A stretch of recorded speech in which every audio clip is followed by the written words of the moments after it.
everybody, what is up? Michelle here. Welcome back. Currently right now I'm driving. I am on my way to another work location to help out. I hope you guys are doing amazing.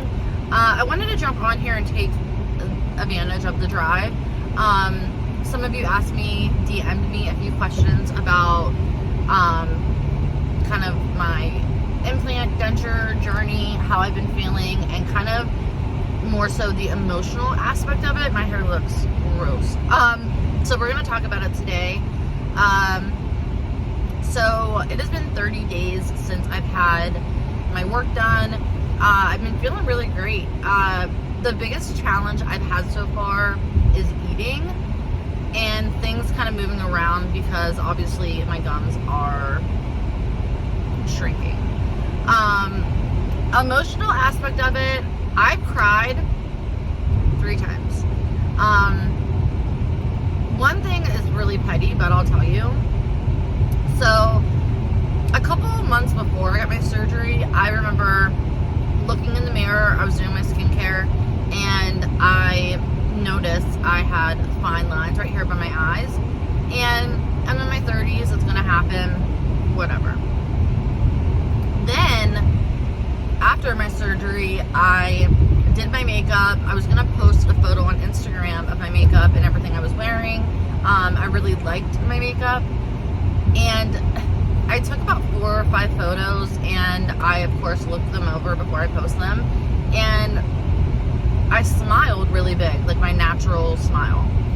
And I noticed that these wrinkles intensified like times 10.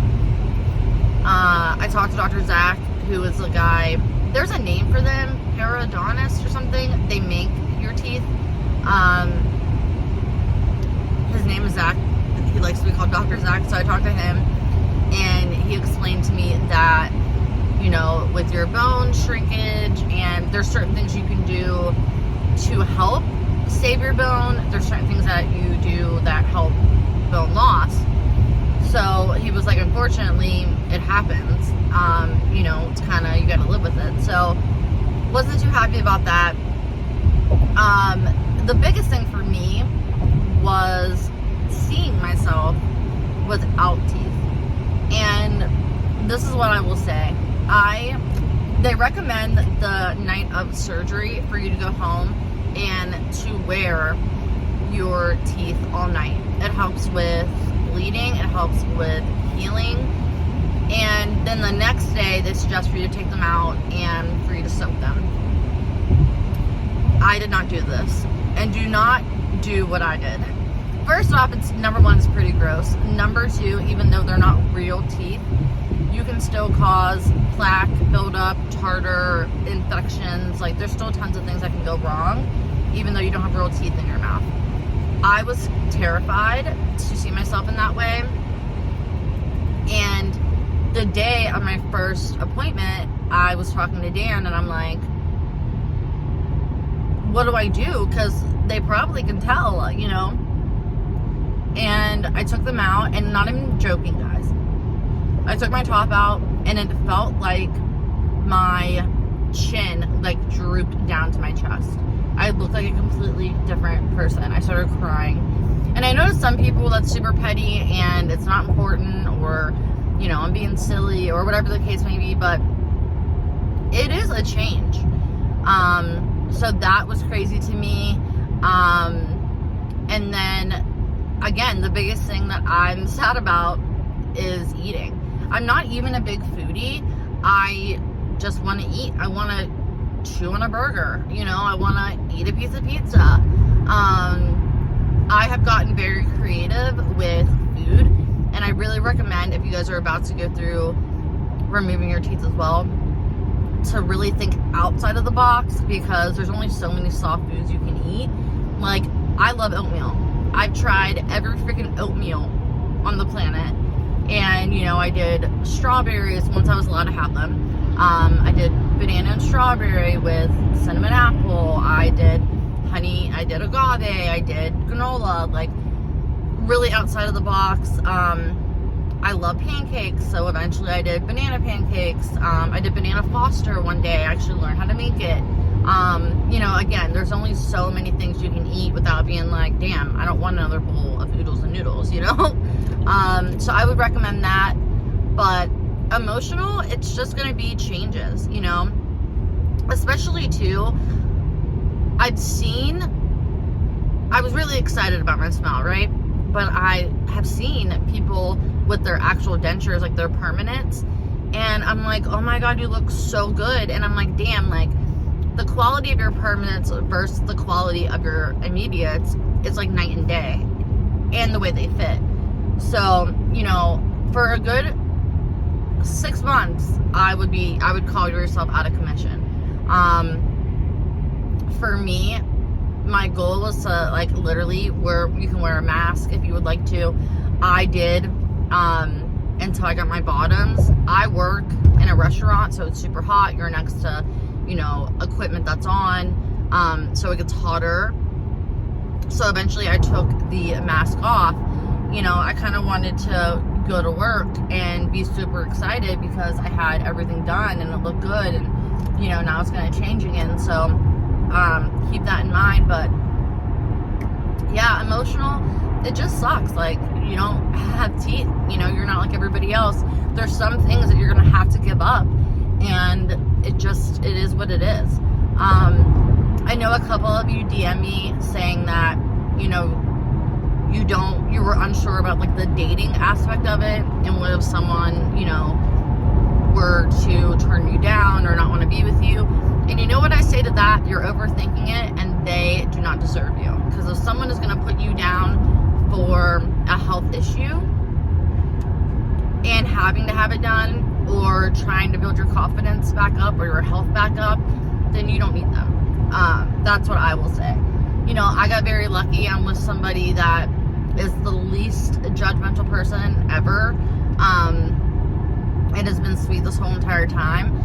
And I'm pretty sure, you know, in his mind that he's probably like, there's a difference.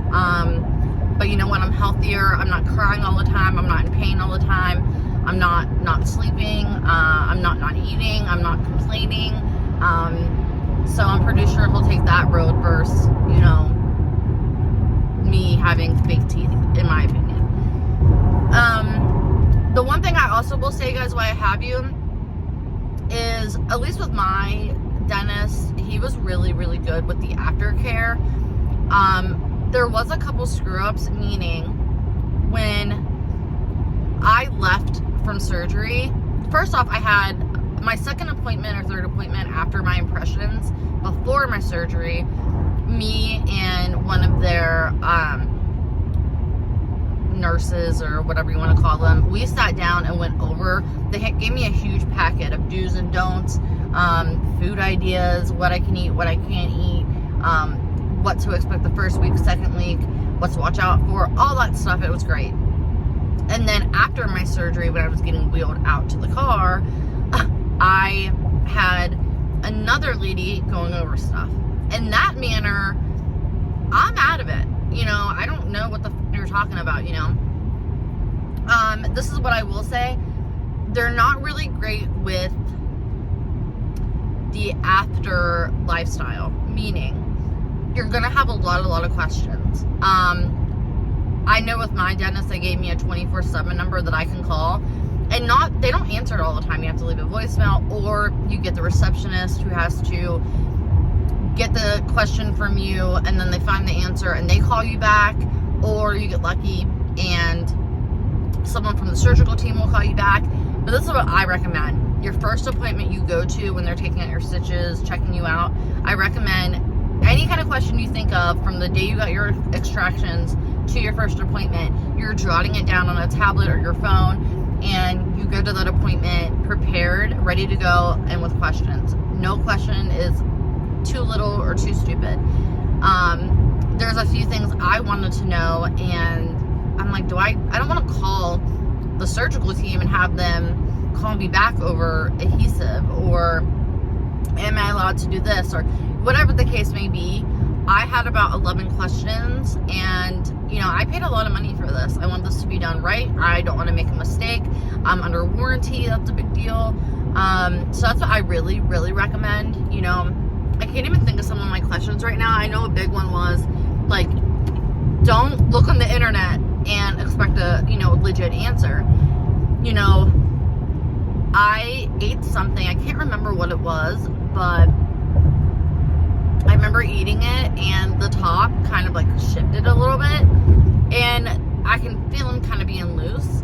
So I'm like, I looked on the internet, when can I use adhesive after extractions? One said 14 days, the other one said 30 days, the other one said check blah, blah, blah, blah.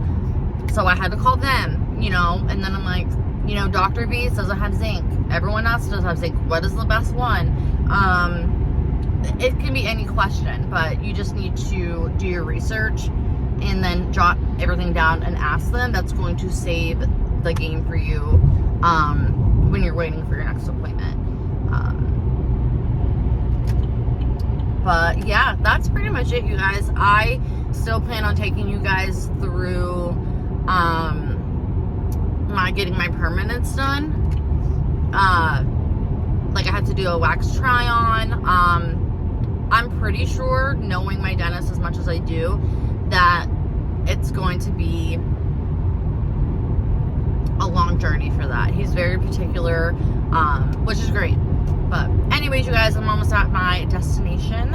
If you have any questions or comments, leave them down below. But yeah, hope you guys have a good one, and I will see you soon.